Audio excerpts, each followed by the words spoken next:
congregados en la casa de papá, sabiendo que estás en el lugar correcto y a la hora correcta, para celebrar la Eucaristía dentro de la octava de Pascua y pedir al Señor que conduzca nuestra vida y que de esa manera, cumpliendo con el Evangelio y siendo portadores de la palabra, tú en tu casa, en tu trabajo, donde quiera que te muevas, y yo allí donde el Señor disponga, todos con alegría podemos hacer de este mundo uno en el que bien valga la pena vivir.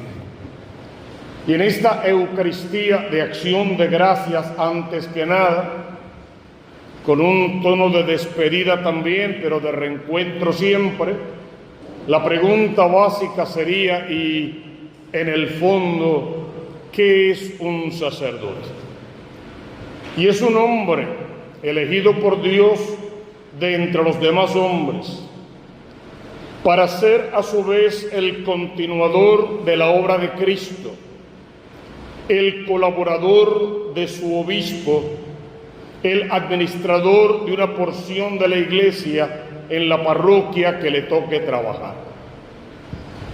Cristo continuó su obra mediante los apóstoles, o sea, los primeros sacerdotes que él ordenó el Jueves Santo, cuando a su vez instituyó la Eucaristía y nos lavó los pies y el corazón. Cristo Jesús es la presencia del Padre en el mundo, y él ejerció la salvación una vez y para siempre. Y el sacerdote es el continuador de esa obra de Cristo, porque él mismo quiso que su obra de salvación fuese continuada por hombres, dijimos, ya sacados de entre los hombres. Mediante el envío del Espíritu Santo en Pentecostés, la obra de Cristo fue continuada por los apóstoles, quienes Cristo mismo llamó y eligió para que viviesen con él y para enviarlos a predicar el reino de Dios por todas partes. Y los instituyó a modo de colegio, es decir, de grupo estable, al frente del cual puso a Pedro, elegido entre ellos mismos, y los envió primeramente a los hijos del pueblo de Israel, pero luego a todos los pueblos del mundo. Los apóstoles entonces, predicando en todas partes el Evangelio, esta vez recibieron por los oyentes la aceptación de muchos, el rechazo de otros tantos, pero siempre y bajo la acción del Espíritu Santo, congregaron a la Iglesia universal, la Iglesia católica, la Iglesia verdadera, que el Señor fundó sobre el colegio apostólico María Santísima en medio, y aquella frase famosa: tú eres Pedro, sobre esta piedra edifico mi iglesia. ¿Qué nos dice Francisco, el Papa cercano, el Papa amigo, sobre los sacerdotes? La cercanía con el Señor es crucial en los momentos oscuros de la vida.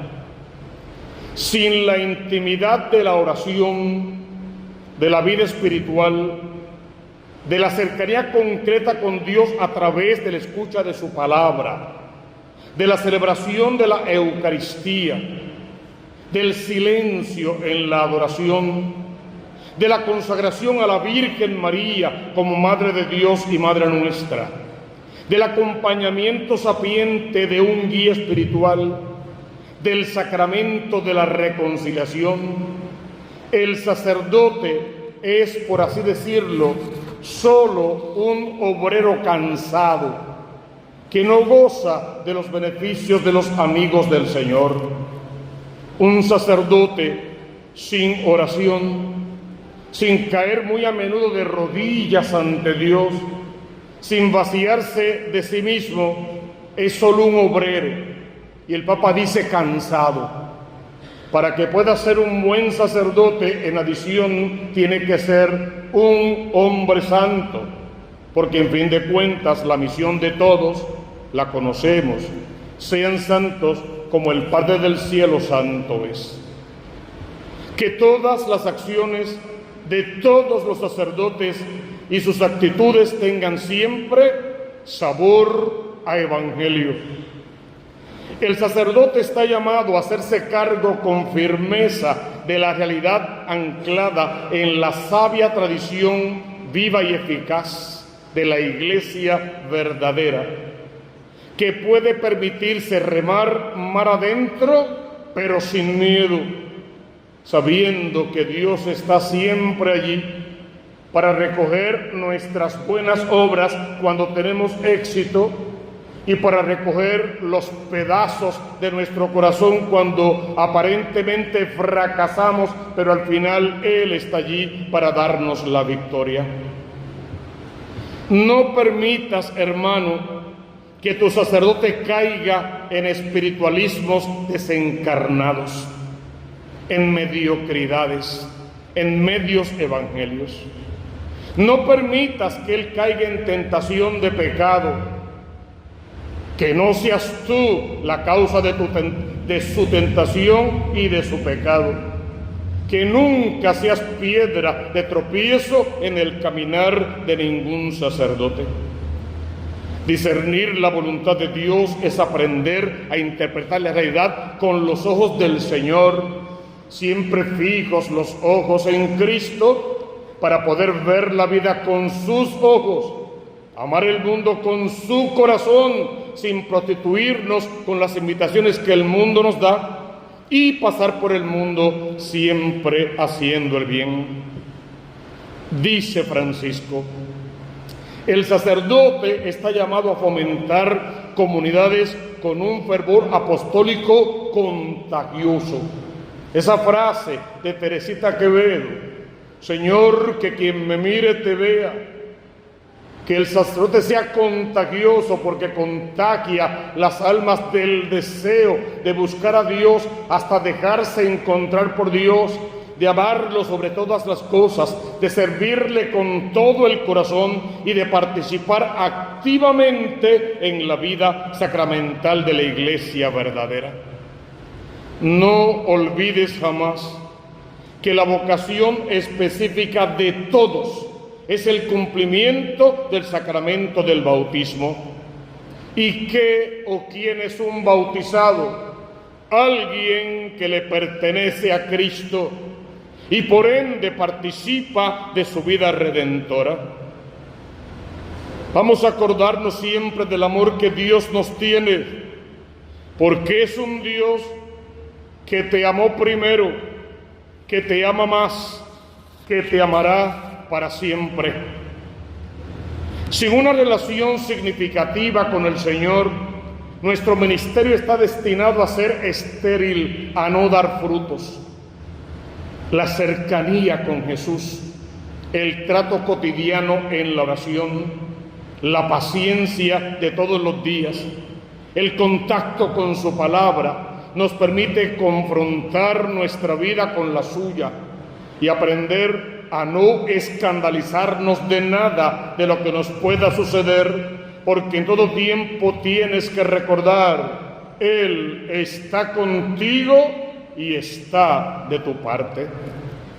Muchas crisis sacerdotales tienen precisamente origen en una escasa vida de oración, en una falta de intimidad con el Señor, en una reducción de la vida espiritual a mera práctica religiosa. No permitas que tus sacerdotes caigan en esas prácticas. Reza diariamente por ellos. Manténlos en tu oración constante. Ayúdalos en su caminar. Cuando lo veas débil, fortalécelo. También estás llamado a hablarle, a acercarte, a aconsejarlo, a tomarlo de la mano, a impulsarlo y a darle nuevos brillos, a saber que no está solo. Primero está con Cristo y después con una feligresía que sabe amar a sus sacerdotes y gastarse como el cirio frente al altar en oración por la santidad del sacerdocio, por la perseverancia de tu sacerdote y por su conversión diaria. aprender a dejar que el Señor siga realizando su obra en cada uno de nuestros sacerdotes. Nos toca a todos, sabiendo que tenemos una misión particular, orar por las vocaciones, pero también educar a nuestros hijos y nietos en la posibilidad de escuchar en su corazón el llamado de Dios a la vida consagrada y responder con un sí generoso. Aquí estoy, Señor, mándame a mí, llámame a mí, envíame a mí. Reza por tus hijos y nietos, los que quedan solteros, los que van creciendo, para que se abran a la posibilidad del sacerdocio, consagren su vida al altar, entren a los seminarios, perseveren en el seminario, se ordenen al sacerdocio y viviendo vidas santas ayuden en la conversión del mundo entero. Si eres sacerdote, sabes que la obediencia puede ser confrontación, escucha y en algunos casos tensión, pero que no se rompe nunca, que fuiste hecho como sacerdote para ser obediente como el Cristo, que aprendiendo a obedecer llegó a la cruz, muerte y muerte en cruz, y por su obediencia, aunque en su momento digo, papá, si es posible, aparta de mí este cáliz, más cierto es que también añadió, pero que no se haga lo que quiero yo, sino siempre lo que sea tu voluntad. Un buen sacerdote debe tener en su corazón suficiente humildad, capacidad de escucha, capacidad de autocrítica y sobre todo dejarse ayudar, saber que no puede solo, que no es un superhéroe, que no es omnipotente, que la soledad duele, pero el consuelo de la soledad no es una compañía pecaminosa. El consuelo de la soledad es la oración del pueblo santo de Dios, el acompañamiento del pueblo santo de Dios, sabiendo que puedes tocar al sacerdote al abrazarlo, pero sabiendo que es intocable porque le pertenece al Cristo de la gloria y a ti te toca cuidar de ese sacerdote y del sacerdocio. Cuidemos el celibato del sacerdote, no solamente orando por él, protegiéndolo, viendo los peligros, diciéndole a tiempo, señalándole y sacándole del camino cualquier ocasión de pecado. Nadie que venga con doble intención debería poder acercarse al hombre que fue reservado para Dios. Y si en tu corazón hay alguna maldad, entonces pide al Señor, sáname, libérame, arráncame ese propósito del alma, Señor, que yo jamás sea piedra de tropiezo en el camino de ninguno de tus elegidos, que yo no sea su peor crítico ni su detractor, que no le haga bullying de ninguna manera y que no ponga en peligro su vocación y su camino de santidad. Siempre decimos lo mismo. Si no vas a hacer nada para ayudarle a que sea santo, tampoco interfieras en su caminar. Porque ser pastor del pueblo es consagrarse a Cristo para que el pueblo, cuando te vea a ti, siempre vea algo de Dios. Cuando te escuche palabra de Dios. Y si te sigue, tenga un encuentro personal con el Cristo de la gloria. Pide al Señor entonces en esta noche santa que tu fe se mantenga viva.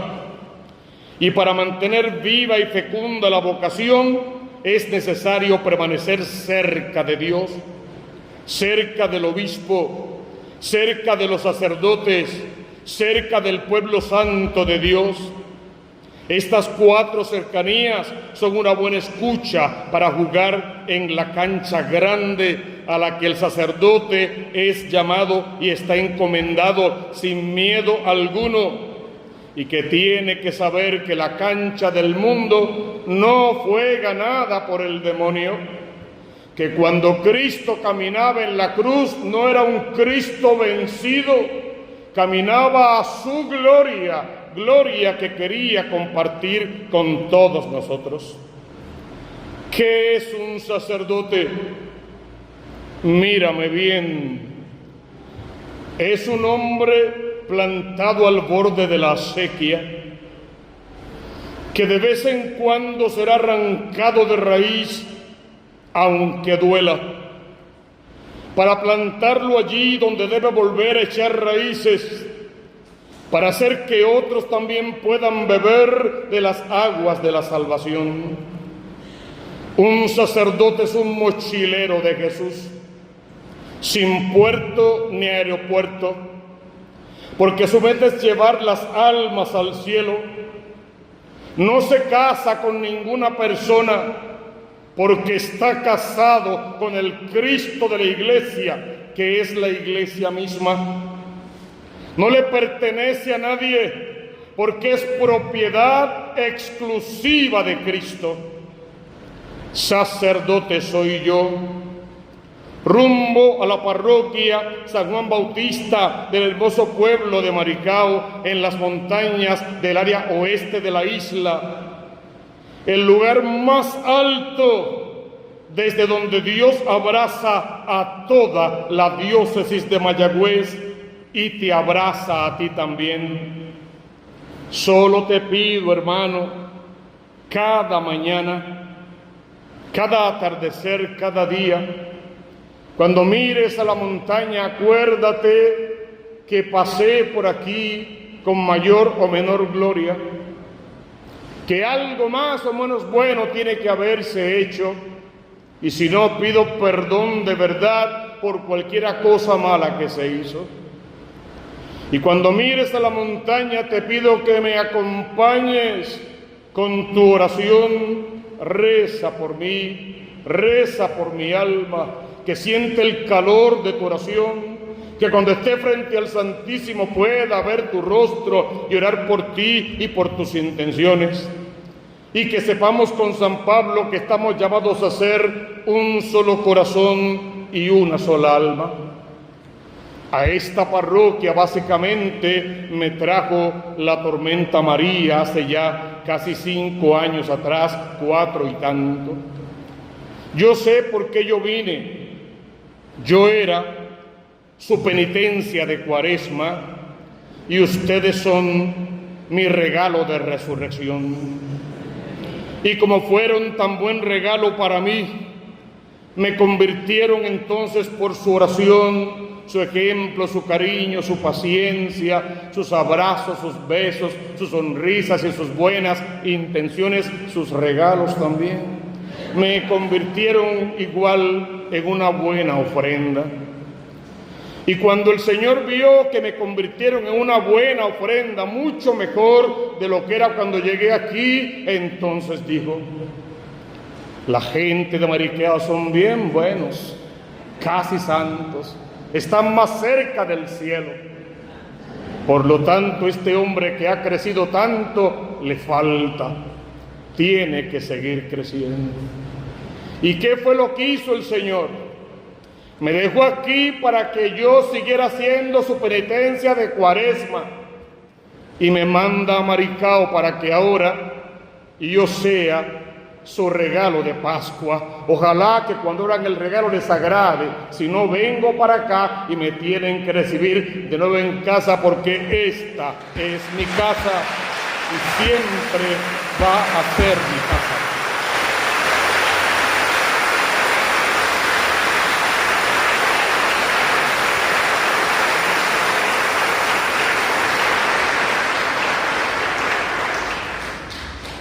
Y el día más difícil de mi vida, recordaré muchas de las cosas que hice con ustedes, algunas personas en particular, el tiempo que pasé en mi cuarto escribiendo temas y charlas pensando en ustedes, nunca con intención de ofender o maltratar, sí de corregir y llamar las cosas por su nombre, a veces con mayor o menor dolor.